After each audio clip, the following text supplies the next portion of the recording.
Hey Gina, how are you? Hi, Doug. I'm fine. How are you? Good. Thank you for coming on the show. I appreciate it. And I appreciate you having me here. Thank you so much. I was just reading through your bio, and there's a lot of stuff, a lot of stuff there. You're a singer, is that right? I am a singer. That's cool. And you're also an author. You've got a book, which we'll talk about in a second. And are you also a teacher as well?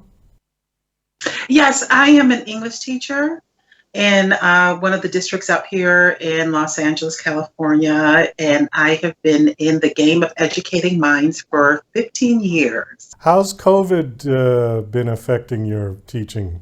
Well, we're virtually teaching, which is a blessing, but for our students, it's not as much of a blessing for us in terms of, like teachers, we don't have to commute and go to work. We save our gas. We don't have to worry about traffic. For kids, it's just about the disease wiping out families. I serve in a largely immigrant population with which a lot of our parents unfortunately have to work in the homes as support, financial support, cleaning homes and mowing the lawns and things of that nature. And as a result of that, they're having intimate contact, unfortunately, with their employees in a way in which they can't space out and have, 6 feet of distancing. So they're contracting COVID. So a lot of my students, as a result, are getting it because they're introducing it into the homes. And so we've had a high level of absences amongst our students. And then a lot of our students that don't contract the disease, they're having to take care of the younger brothers and sisters as the parents convalesce with the disease. So it's horrible. That's too bad. Have you been vaccinated? I'm going to take the vaccine. I'm going to go to the dark side.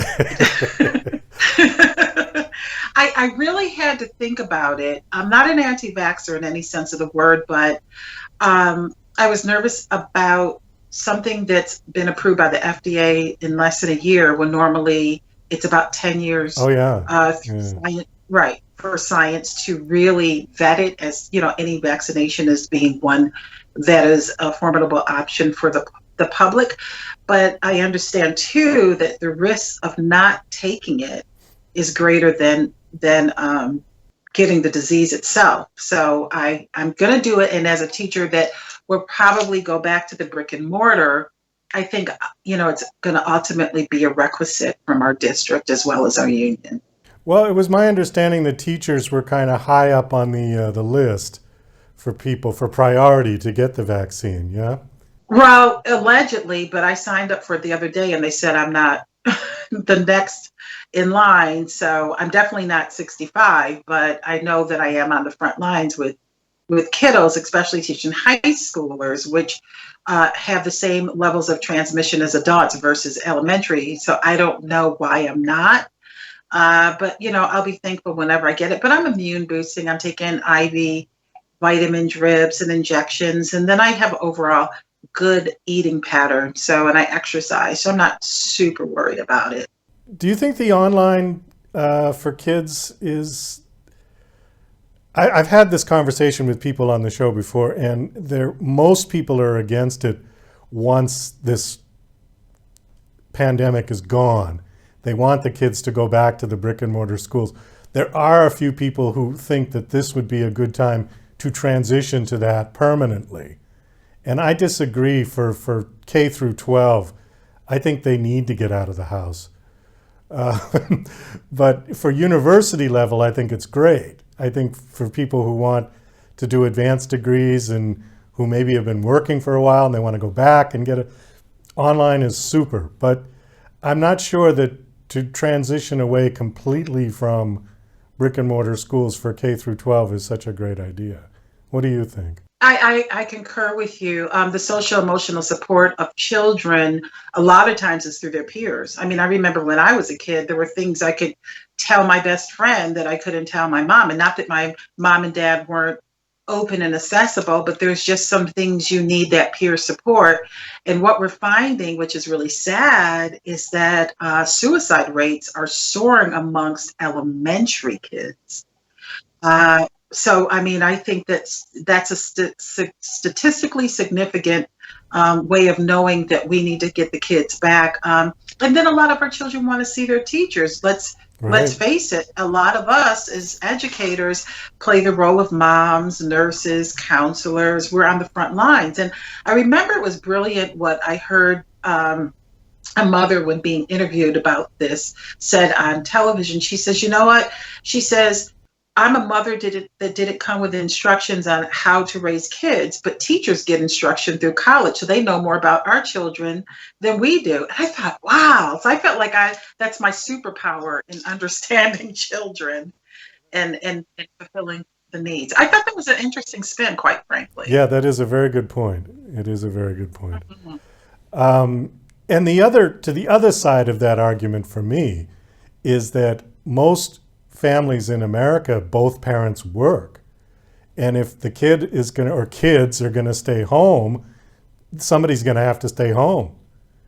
And a Right. lot of families cannot afford to have one income loss.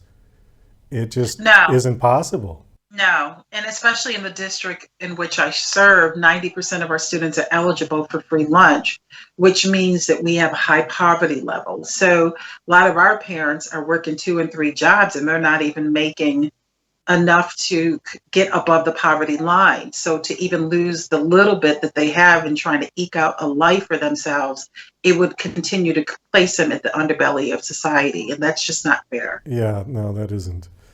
You have a book, and it's called Scapegoat.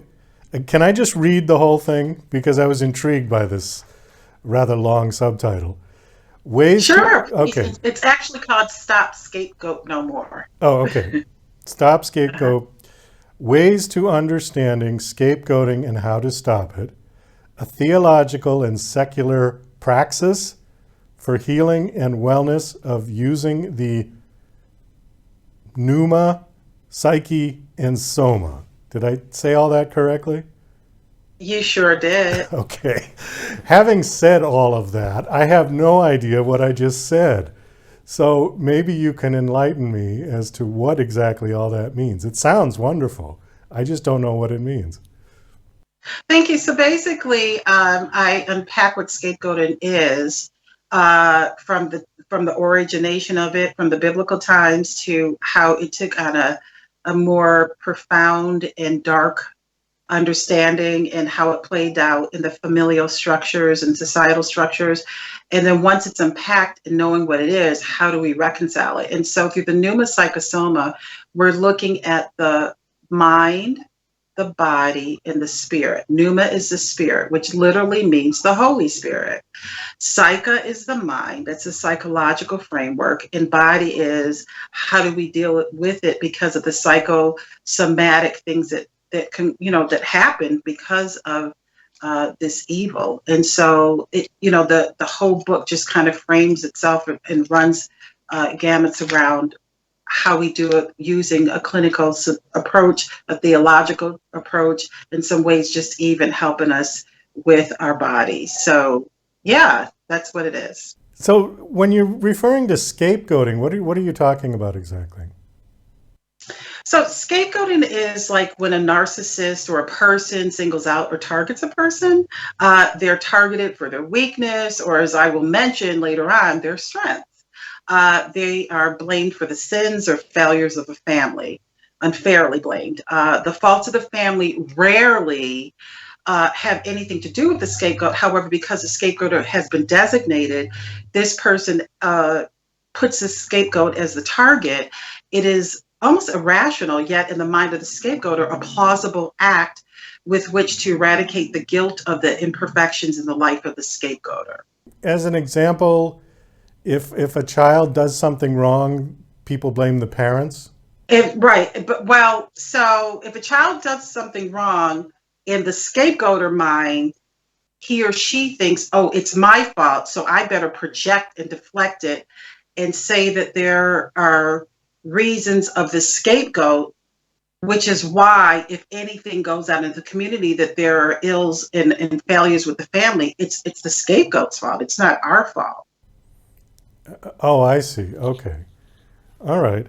So your book is uh, trying to correct this and stop this, right? Well, it's trying to do that, but it's before it does that, it's trying to identify what scapegoating is, because it is an issue that happens in so many factions of society. It's not just in the family structure, it's in the workplace, it's in intimate relationships. And so therefore, I feel like people need to know what it is, because sometimes a person can go through something, 4, 5, 6 years old and not know it. And then at 30, they wonder why, oh, wow, I don't have any friends. I've never been married, or I've been married 5 times. Why can't I keep connections? And I think that when they read this book, then they'll understand that it's not the flaws of them, but it's the flaws of the person that projected and deflected this evil onto them. And they haven't dealt with it yet, so it just stayed with them for their entire life? Well, because they're not cognizant that they're not dealing with it, because they don't have language around what it is, right? Because sometimes our psychological framework kind of protects itself, so that when we're going through abuse, we don't even know that we are. We just continue to flourish, and so we think and move and around, the world in how we know best to do it. But it's when we start having issues, probably around, like, let's say, adolescence, where there's acting out in the classroom, let's say, or maybe some kids are mutilating themselves, their self-mutilation, or something that starts playing out. That's when all the bells and whistles go off, that there's something wrong, and it's probably not the impetus with the child, but there's something going on at home. And then if it's unaddressed during the adolescent stage and they go into adulthood, it's not being able to keep jobs, or not being able to even get employed. It's all of the things that will not help the adult to live a full and complete life in a healthy way. So this is a way that we're kind of exposing what are some of the possibilities, and scapegoating, what I'm finding through research, seems to be one of the things that is stopping people from living wholly. You mentioned abuse, and what came to my mind was something that I have read about children who were abused, sexually abused, and how they tend to blame themselves oftentimes for the abuse. Would that be a comparable kind of scapegoating? Well, it is It in is, the yeah. sense that, so there's a lot of things in play with that. Children that are sexually abused, let's just talk about the fact of the physical sense of it. When you take away the word abuse from that, and you look at it as an act of sexual practice, or something that has happened against the child, while knowing that he or she is at the will of an adult, and that is horrific, it is wrong, there may be some gratification behind it. And then that becomes internalized, and then he or she will blame themselves for the fact that they enjoyed it.